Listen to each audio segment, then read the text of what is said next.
If you are an overseas citizen of India, you may be eligible for Indian citizenship. So in today's video, I'll cover how the application process works, what documents you need to have, what is the eligibility criteria, everything in detail. I'll take you through the video with the entire process. So if you don't know what overseas citizen of India means, you have a foreign passport, be it by birth you are a foreigner, or you move to this country, your parent or grandparent moved to this country, and because of roots to India, you got this overseas citizen of India status. This is the OCI card. Now, as a OCI, you need to meet two criteria even before you can think of application. What are those two criteria? First thing is that you must be OCI for at least 5 years, and you should have stayed in India continuously for 1 year or more before you go ahead with the application process. So let me give you an example. Say someone, let's name Ram. Ram got OCI in January 2019. So Ram completes 5 years in January 2024. In January 2024, Ram decides to come to India and have been continuously staying when Ram would be completing 1 year, 2025 January. So here Ram meets the criteria of 5 years as OCI and 1 year continuous stay in India. Now Ram can think of applying for citizenship. More detail as we proceed with the video, I will show you on the computer screen. Once you're done with your step 1, which is meeting the eligibility, step 2 is to organize document. If you have gone with OCI process, I'm sure you would have gone through and you would know that the document looks simple, but it is not going to be that simple. As you start to organize, you will realize that.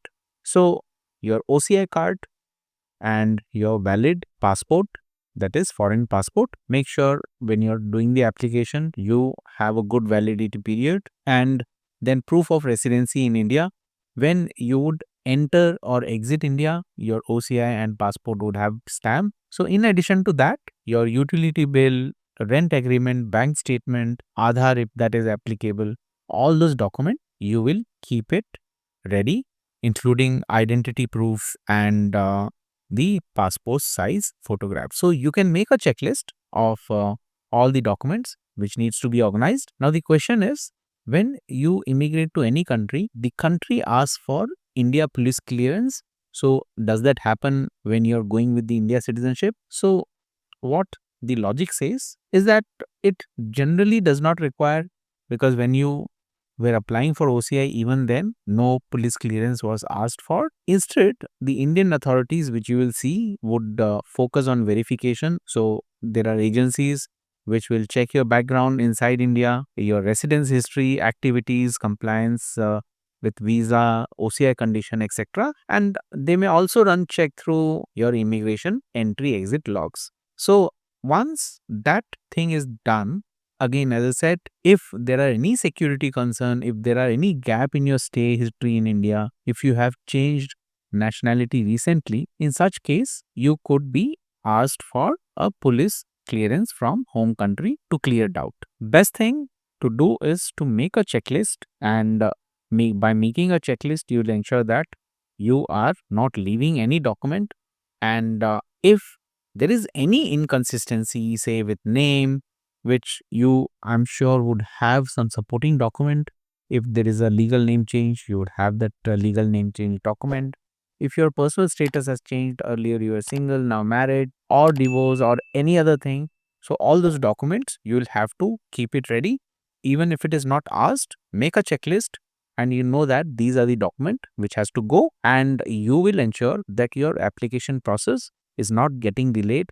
Later on, getting asked will delay the process, and you will just make sure that the timeline is not stretched. Now that you have all the document, step 3 is where you will come and fill the online application. This is the website where you will come, sign in, and start doing the application. Just make sure that whatever document, supporting document you're going to submit, everything is as per that, the information what you're filling. If you look at your passport, You will have your name, first name, last name, make sure the entry is exactly as it is, and any supporting document for address, however the address is given in that document, just try to mirror that when you're doing the application. This way you will make everything consistent.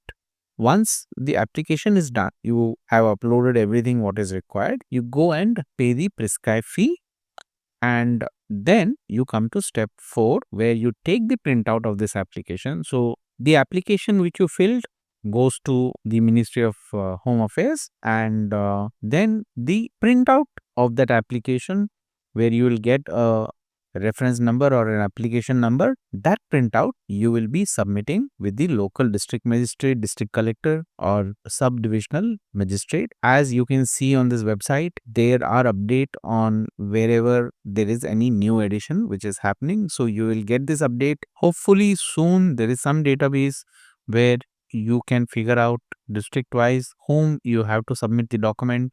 When I tried to find the detail, I was not able to find any district-wise authority list. Mostly it was said it could be district magistrate, collector, deputy commissioner having jurisdiction over the place of residence where you are.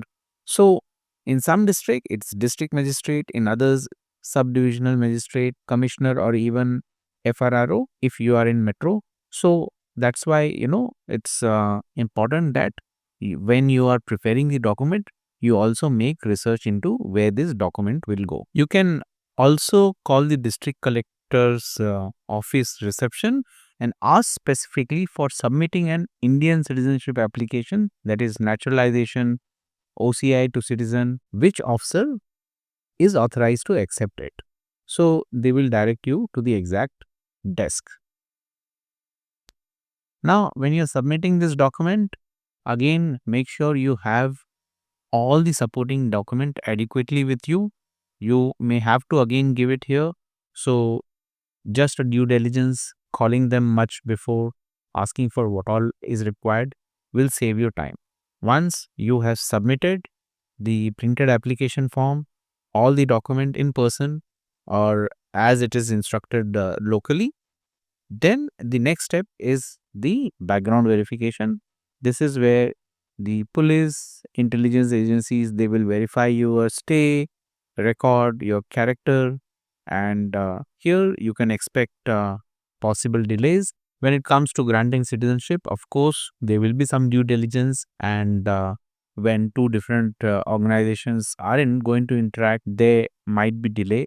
So have patience and just go to the website and check the status. Step 5 is quite crucial. Only when everything is green, you move to other step. If it is not green, if there are any concern, you will be notified. So it's important that your step 5 goes through with ease. Once that is done, you will be invited to take oath of allegiance. So here you will appear before a district magistrate or a collector depending on who the authority is, and then you will take oath pledging allegiance to India. Once this is done, then you will wait to receive the citizenship certificate. Now, once you get the citizenship certificate, this is the official proof of you being Indian citizen. You still have 2 more steps to do. What they are, you will have to renounce foreign citizenship and also surrender the passport. India does not allow dual citizenship. You will go with that process. Every country have their own timeline. In Canada, it could take 6 to 12 months. If you're doing from US, then you'll have to go through an interview process, which you can check on the website. Here, again, you have dependency on renouncing your citizenship. So once that is met, you have the passport surrender certificate, then you can apply for India passport. So you see here, there is a dependency. You cancel your foreign passport and only after that you will get the India passport, where you would be, of course, giving the citizenship certificate and other identity document, whatever the passport application asks for. So once you're done with, you have completed with all the documentation. Congratulations, you are now India citizen. Friends, do check out my website canadatriedandtested.com, which I keep updating from time to time.